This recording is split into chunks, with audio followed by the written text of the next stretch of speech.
Hey guys, it's me Grace. Welcome back to my YouTube channel. In today's video, we're going to talk about what makes Japanese so difficult because I'm learning Cantonese, Mandarin, Japanese, and French. And personally, I find Japanese to be the most difficult language I'm learning. I just think it's so hard, and I just want to talk about why I think that. But I think it's important to say that Japanese is really difficult to me.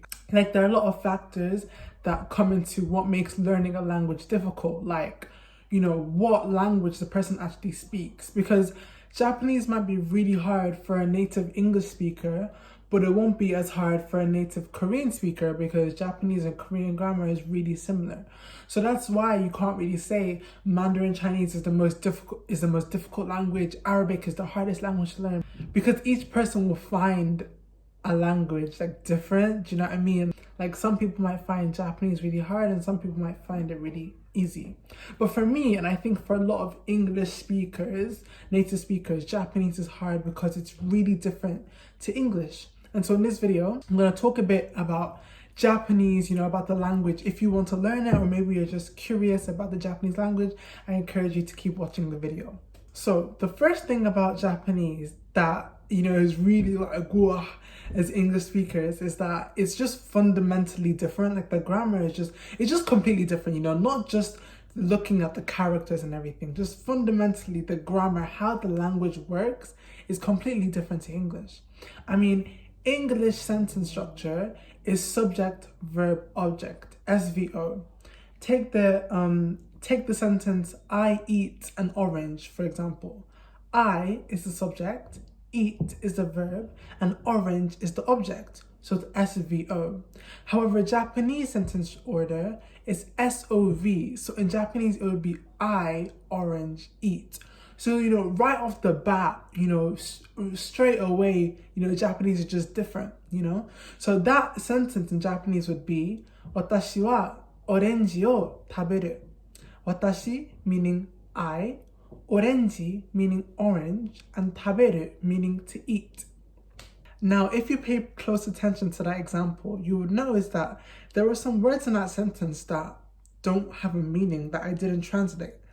I said, Watashi wa orenji o taberu. I said, Watashi is I, orange is orange, and taberu is to eat. So what about wa and the o? Watashi wa orenji o taberu. This is the second thing that I think makes Japanese really difficult. It's these things called particles. They don't actually contribute to meaning. They don't actually have a meaning in most cases. They can't be directly translated. In the sentence, these particles do not contribute at all to the meaning, but they need to be there for the sentence to be grammatically correct. They serve a purpose. It depends on the particle because different particles serve different purposes. But in this example, wa is the subject marker, so you need to have it after subject. And o is the object marker, and it goes with verbs like taberu. Now this would be okay if there were only 2 or 3 particles, but there's wa, ga, o, ni, e, mo. So many different particles and many more. And you need to learn about how to use them, their rules. And of course, there are always exceptions to the rule. So to be able to master these particles is really, really challenging, especially since we have nothing like this in English. The third thing that I think makes Japanese really difficult is the fact that Japanese has formal and informal speech. Now, all languages have this, how I speak to my friends is going to be different to how I speak to the queen. I don't speak to the queen, but how I would speak to the queen, right? Or my teacher or my boss, something like that. If I was to speak to my friend, I might say, can I have that? Can I have that, right? And if I was to speak to my teacher, I would probably say, may I have that? I might say, may I have that, please? So that's the difference between informal and formal speech. I've changed the can to may. So in English, what we do is we use more formal words that have the same meaning, but they're just more formal, like in the case of can and may. But in Japanese, what happens is the actual words change. So how you conjugate a verb is different when you're speaking informally and formally. If I was to say, I ate an orange, I don't know why we're doing oranges, we're doing oranges. If I was to say, I ate an orange, that would be, or watashi wa orenji o tabeta in informal Japanese, and watashi wa orenji o tabemashita in formal Japanese. So taberu, the verb to eat, in informal Japanese can be conjugated as tabeta or tabemashita. So the actual verb changes. In English, if I was speaking to my friends, I would say, I ate the apple. If I was speaking to my teacher, I would say, I ate the apple. If I was speaking to the queen, I would say, I ate the apple. The verb doesn't change.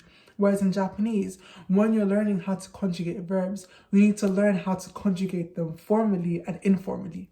And it's important that you learn both, do you know what I mean? Because they're both used in Japanese society, you know. Japanese people are really polite with strangers, teachers, bosses, and then informal with their friends and family. So when I'm learning how to conjugate past, present, future, I'm not just learning one set, I'm learning two sets of conjugations. I need to know when to use them, you know, I need to be aware of both of them so that when I'm watching Japanese TV, I can pay attention to the fact that they're gonna use two different forms. As well as that, Japanese grammar I just think is really difficult because I just feel like it just has so many different rules and conjugations. Like, you know, you have the te form, you know, you have just so many different structures that I just think you have to learn, and it's just they're really specific. You know, you have different types of adjectives, and not adjectives, you know, adjectives conjugate, do you know what I mean? It just has so many aspects of the grammar that I think can be really tedious to learn. But also, one of the most difficult things about Japanese is writing and reading. Now, Japanese actually has 3 writing systems: hiragana, katakana, and kanji.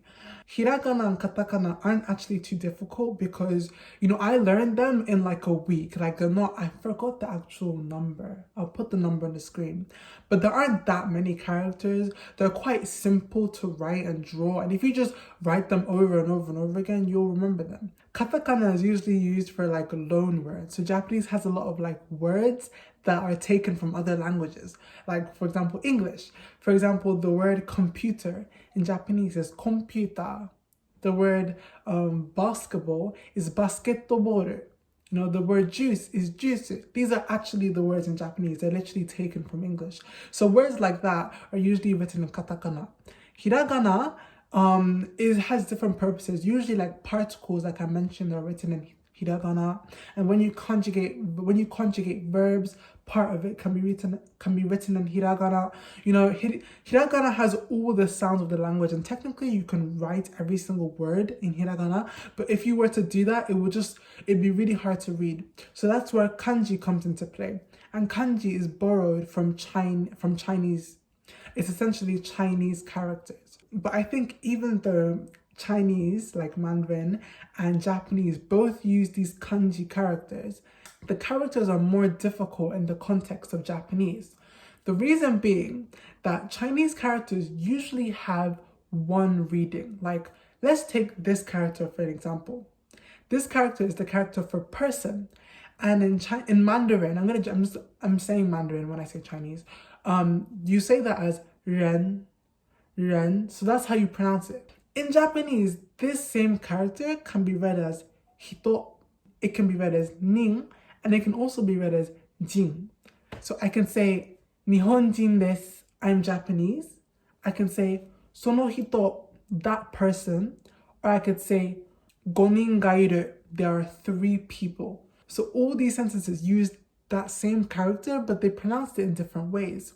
That's because Japanese characters, kanji characters, have a minimum of 2 readings, onyomi and kunyomi.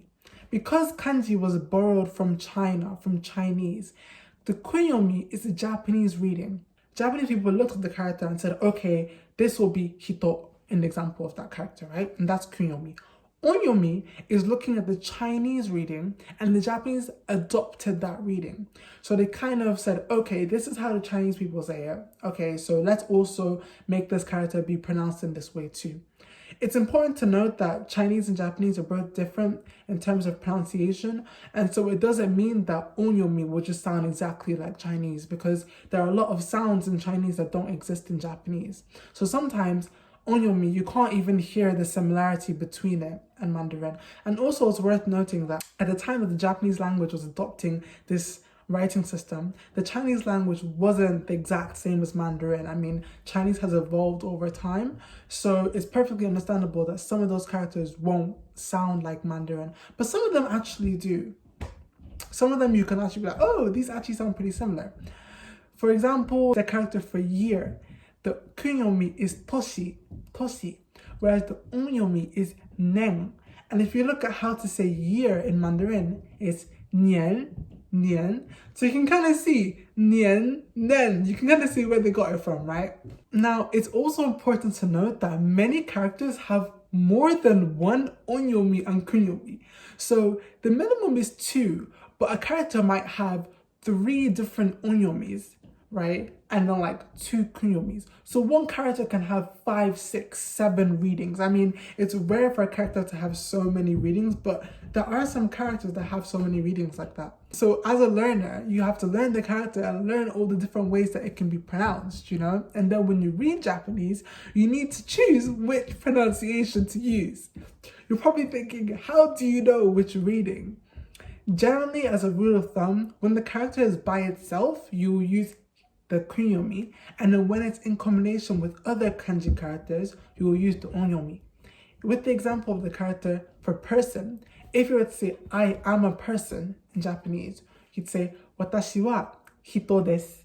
As you can see, hito, the character, is in isolation. Surrounding it is just hiragana, it's just by itself. If you were to say Japanese, like Japanese person, taking the character for Japan and the character for person, it would be Nihonjin. It wouldn't be Nihon hito, because as you can see, the character is beside another kanji character. The character is for Japan. So we use the onyomi, Nihonjin. If it's say 5 people, you use it's gonin. So we use onyomi because the character is beside the kanji for the number 5, gonin, as you can see. Now, if a character has multiple different onyomi, there's no way to know which onyomi to use, like which reading, whether you say jin or whether you say nin.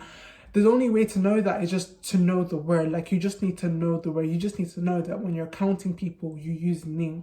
You need to know that when you're saying nationalities, you need jing. You see what I mean? Like, there's no way to look at it and know which onyomi to use. So if you don't actually know the word, then it can make it quite difficult. That's why when you learn kanji, it's best to learn words instead of just learning one character and memorizing all of its readings. You should learn the character and then learn the common words that have that character, so you can see how the character is pronounced. But I think this just makes learning characters so much more difficult, because in Chinese, you just look at the character, you say, okay, that's the character for year, nian, you practice how to write it, and you say, okay, this means nian. Every time you see it, you read it as nian. With Japanese, that same character, you learn how to write it, which is tedious, and you learn that it means toshi and that it means nen. And then you need to say, okay, when we're saying this year, we say kotoshi. But when we're saying next year, we say rainen. So, you know, in one case we use toshi, in one case we use nen. So you need to learn that. So I think that's just what makes writing in Japanese so much more difficult. Not the fact that it has 3 alphabets, because the other 2 are kind of easy to learn. But even though Japanese and Chinese use the same writing system, those same kanji characters, they're so much more difficult to learn in Japanese. So this video is getting quite long, so I'm going to end it here. I'm going to go on and on about the things that make Japanese difficult. But in my opinion, these are like, the most difficult parts of it. If there's anything that you think that I missed, please comment down below. I really let's start a discussion. Also, if you learned anything new, comment down below, tell me what you learned. Like this video, share it with your friends. I want to talk to you guys. Let me know, are you learning Japanese? Are you thinking of learning Japanese? Has this video scared you out of learning Japanese? That's not why I made the video. I love learning Japanese, okay? It's a great language, really fun, and the fact that it's hard, it's a challenge, we love a challenge, But yeah, I just wanted to spread a bit more information about the Japanese language. But anyway, I hope you guys enjoyed this video. I'll see you guys in my next one. Bye. Matane. Bye bye.